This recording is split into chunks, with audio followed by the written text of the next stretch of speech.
to her husband. She asked for prayers because the husband had gone astray. He was an alcoholic and couldn't hold a job. The only breadwinner in the house was this woman. And she came and told me, Father, do pray for my husband.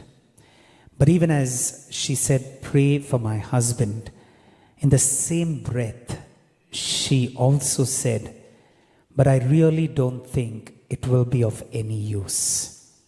I've asked so many priests to pray for him, but there has been no change at all. I don't think there will be any use in the prayers.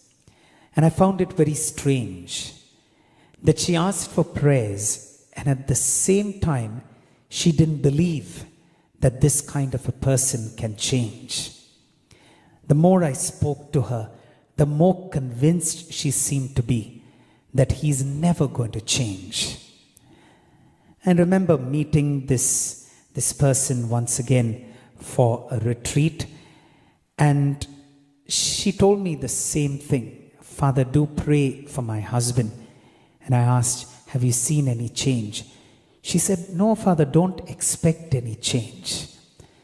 So I kept asking myself, then why are you asking for prayers if you don't believe that there will be a change?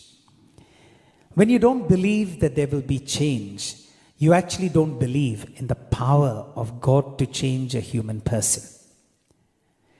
True, we make choices, and many of our choices do get us into situations where we turn our lives into a mess. But never undermine the power of God to transform, convert, and change a person. That is what happened with St. Paul. The word tells us he was not just any normal person who was against the Christians. Rather, even at Jesus' times, the Pharisees and the scribes were better. They still had a level of decency. They were still careful about how they expressed their displeasure of Jesus. But St. Paul, or Paul at that time, was blatant in his hatred for the Christians. So deep was the hatred that, as the scripture will say, when Stephen was being stoned to death, all of them came then, put their coats and their cloaks at the feet of Saul. And so shamelessly, he's taking care of their cloak so that no robbers will come and take it away. Here you have murderers in front who are murdering an innocent man. And he's safeguarding their cloak from thieves. Who is worse? The thieves or the murderers? Or maybe even Saul. And the word tells us when Stephen is stoned, Saul approves of it. Standing aside, not casting a stone, approving each person and encouraging each person to cast that stone and to murder the person in front of him, doesn't turn his face away, keeps looking at an innocent man getting murdered. So Paul was not just a common, a person who just normally disliked the Christians. Rather, he was a person who had so much of evil in him at that time, so much of anger and hate and bitterness, that bitterness to the extent that it was turning into the desire to kill, to persecute, be it men or women or children. And the scripture tells us clearly the Christians were terrified of the man. When Ananias was told by God in a dream that he's supposed to go and pray for Paul who is blind, Ananias says, I know this man. We know about him. They're terrified of the kind of person he was. And yet, we see the Damascus experience. We see that bright light that blinds Paul. And when that light speaks and tells Paul, Paul, why are you persecuting me? And the moment of change and transformation in the man, in spite of the kind of character he was, to what he becomes. This feast of the conversion of St. Paul is a very important feast for us in the church. It is very important because we all have people who we are praying for, whose history doesn't give us the confidence that there will be a change in their life. It could be your husband who is a drunkard. It could be your wife who is a nasty woman. It could be your children who have gone astray and have gone down pathways which seem, from where it seems that they will never be able to come back.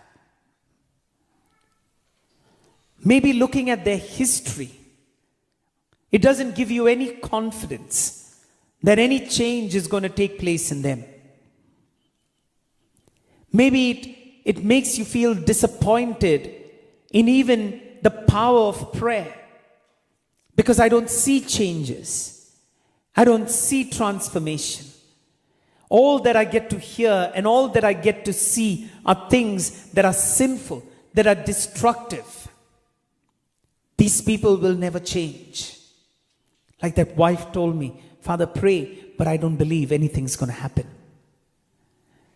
But this feast for us is important because this feast is reminding us, your loved one or the person you're praying for, the person who you believe is never going to change, can be touched by God and transformed. Whoever they are, that they can be touched by God and transformed. Their lives will change. I remember a young boy who once told me that he's making the retreat so that his grandfather will start having faith. He's a person who has a lot of special needs and he struggles, came in a wheelchair. And he's attending that retreat, and during the moments of the adoration, he doesn't have, one of his legs is extremely, barely has any muscles on it. And he's just on this wheelchair, and during the adoration, when I lifted up the Blessed Sacrament to bless, he takes out the strap of his wheelchair. On his one good knee, he kneels. And he's crying out, and he's praying, a little child. I remember when he came for the counseling, he spoke to me and he said, I'm praying for my grandfather. I'm praying for my family. And it was such a blessing for me to see, I think it was 2 years after that, the whole family and the grandfather coming for that retreat and experiencing the power of the Lord. A little child. We all need to have that kind of faith. The conversion of St. Paul is reminding us, don't you dare undermine the power of God to bring about a change and conversion in the person you've been praying for. The Lord has the authority, the Lord has the power, and the Lord will listen to that prayer. Either today or tomorrow, you will get to see the glory of God when you're praying for the person whose life you want converted and changed. Dear brothers and sisters, today when we are praying along with St. Paul, pray especially for those extreme cases, the ones who everyone else has written off. You don't write them off. When you kneel and you pray in the presence of Jesus, don't write them off. Tell the Lord, if you could do it for St. Paul, you can do it for this person. And believe in the power of prayer. Sometimes when I read the story of Paul, though nothing is written about it in the scriptures, I just think to myself, I wonder which one of those Christians desperately prayed and told the Lord, Lord, change Saul. Lord, transform Saul. And that prayer was heard. You be the person who is praying for the person who has been written off as being an impossible case. And one day they will be touched because you didn't stop praying and you believed in the power of your Lord to touch, convert, change, and transform. Let's close our eyes for a moment. Bring to mind all those people who many in our society, our communities, our churches have written off as good for nothing, people who will never change in life. You bring them to mind on this feast. Ask for St. Paul to intercede for these kind of people. They are impossible cases. Everyone has given up hope, but we will not. Lord, these people need your touch. They need to be transformed. They need to change. Let your bright light of grace flood their darkened hearts.